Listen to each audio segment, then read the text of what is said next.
सोचिए, एक आदमी मर चुका है लेकिन उसकी फाइलें आज भी दुनिया की राजनीति को हिला रही हैं। सोचिए, एक नाम जो अपराधों के लिए दोषी ठहराया गया और उसके आसपास प्रधानमंत्री, राष्ट्रपति, अरबपति और राजघराने। और सवाल ये नहीं है कि जेफरी एप्स्टीन कौन था, सवाल ये है कि उसके साथ कौन कौन था और क्यों था।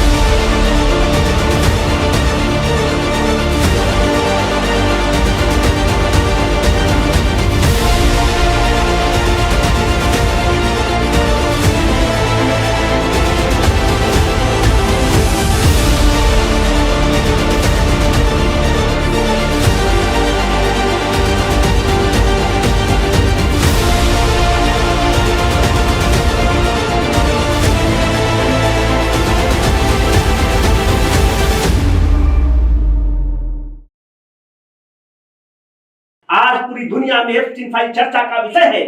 सोशल मीडिया से लेकर संसद के गलियारे तक, यूट्यूब से लेकर प्रेस कॉन्फ्रेंस तक, हर जगह एक ही सवाल गूंज रहा है कि क्या अब सच सामने आएगा या फिर सच फिर से कागजों में दबा दिया जाएगा। थोड़ा पीछे चलते हैं। जेफरी एप्स्टीन न्यूयॉर्क में पैदा हुआ। शुरुआत एक स्कूल टीचर के रूप में, फिर वॉल स्ट्रीट, फिर अमीरों का मनी मैनेजर। लेकिन एप्स्टीन की असली ताकत पैसा नहीं थी, उसकी असली ताकत थी कनेक्शंस।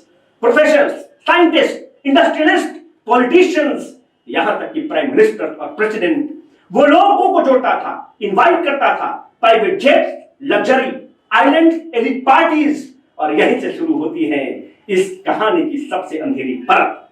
एप्स्टीन पर आरोप थे ह्यूमन ट्रैफिकिंग के, माइनर गर्ल्स का सेक्सुअल एक्सप्लॉयटेशन का, ऑर्गेनाइज्ड अब्यूज का नेटवर्क चलाता था। 2005 में पहली शिकायत, सबूत इतने कि उसे जिंदगी भर जेल में होना चाहिए था, लेकिन ऐसा नहीं हुआ।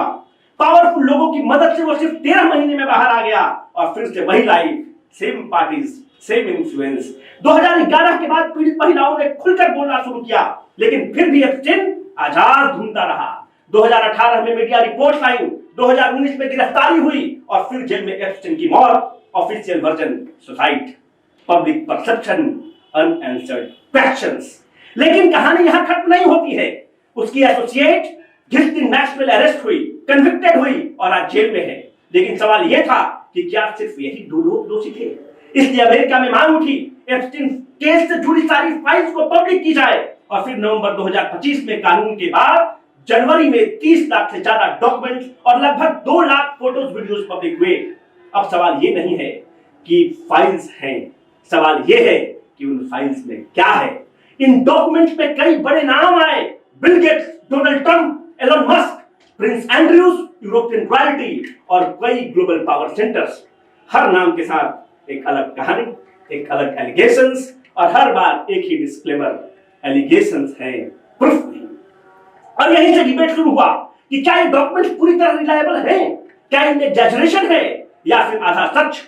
खुद यूएस जस्टिस डिपार्टमेंट ने कहा कि कुछ डॉक्यूमेंट फेक हो सकते हैं, लेकिन ये नहीं बताया कि कौन से फेक हैं, कौन से रियल। अब आते हैं उस हिस्से में जिसने भारत में सबसे ज्यादा चर्चा पैदा की। एप्स्टीन फाइल्स में भारत के प्रधानमंत्री का नाम, एक ईमेल जिसमें एप्स्टीन वादा करता है कि प्राइम मिनिस्टर मोदी ने उससे सलाह ली और इजराइल विजिट के दौरान यूएस प्रेसिडेंट के फायदे के लिए कुछ किया। इस ईमेल की तारीख 6 जुलाई 2017। तथ्यों को अलग अलग रखकर देखें। 4 से 6 जुलाई 2017 प्रधानमंत्री मोदी का इजराइल का ऐतिहासिक दौरा, उससे एक हफ्ते पहले वाशिंगटन में डोनाल्ड ट्रंप से मुलाकात। लेकिन ईमेल के अंदर कई इनकंसिस्टेंसीज हैं। ईमेल कहता है कि कई हफ्ते पहले मुलाकात हुई, जबकि तारीखों में सिर्फ एक हफ्ते का अंतर है। ईमेल कहता है कि नाचा और गाया, लेकिन इस तरह की कोई ऑफिशियल रिपोर्ट, कोई वीडियोस, कोई एविडेंस पब्लिक डोमेन में नहीं है। सबसे अहम बात, एप्स्टीन और पीएम मोदी की सीधी मुलाकात का कोई रिकॉर्ड नहीं, ना फ्लाइट लॉग्स, ना ईमेल्स, ना कॉल्स। एप्स्टीन आइलैंड जाने का भी कोई सबूत नहीं। इसलिए भारत के विदेश मंत्रालय ने स्पष्ट शब्दों में कहा, यह ईमेल एक कन्विक्टेड क्रिमिनल की बकवास से ज्यादा कुछ नहीं और इनसे उसी नजर में देखा जाना चाहिए। लेकिन लोकतंत्र में सवाल पूछना गलत नहीं होता। अगर आरोप झूठे हैं तो ट्रांसपेरेंसी से जवाब देना होगा। सरकार के हित में भी है और देश हित में भी। एप्स्टीन फाइल्स हमें एक बड़ी सीख देती है। यह सिर्फ सेक्सुअल क्राइम्स की कहानी नहीं है, ये कहानी है पावर की, यह कहानी है प्रिविलेज की, प्रोटेक्शन की। ये बताती है कि जब पैसा और प्रभाव मिल जाते हैं तो जस्टिस कितने देर से आती है या कई बार आती भी नहीं है। और यही बताती है डॉक्यूमेंट लीक हो सकते हैं, ईमेल्स लिखी जा सकती है, लेकिन हर लिखी बात सच नहीं होती। फैक्ट, प्रूफ और कॉन्टेक्स्ट सबसे जरूरी है। आज सवाल ये नहीं है कि एप्स्टीन फाइल्स वायरल क्यों है, सवाल ये है कि क्या दुनिया अभी भी सिर्फ हेडलाइन के भरोसे चलेगी या सवाल पूछना सीखेगी। क्योंकि सच ना तो अफवाह में होता है, ना ही ब्लाइंड डिनियल में, सच होता है एविडेंस में, अकाउंटेबिलिटी में, ट्रांसपेरेंसी में। एप्स्टीन मर चुका है, लेकिन जो सिस्टम उसे बचाता रहा वो आज भी जिंदा है। और शायद एप्स्टीन फाइल्स की असली अहमियत यही है। अगर आप चाहते हैं कि पावर अकाउंटेबल हो तो सवाल पूछना बंद मत कीजिए। जमहूरियत जिंदा रहता है, लोकतंत्र आबाद रहता है। मैं हूं रोहित और ये था एप्स्टीन फाइल्स का फैक्ट बेस्ड बैलेंस्ड एनालिसिस। धन्यवाद।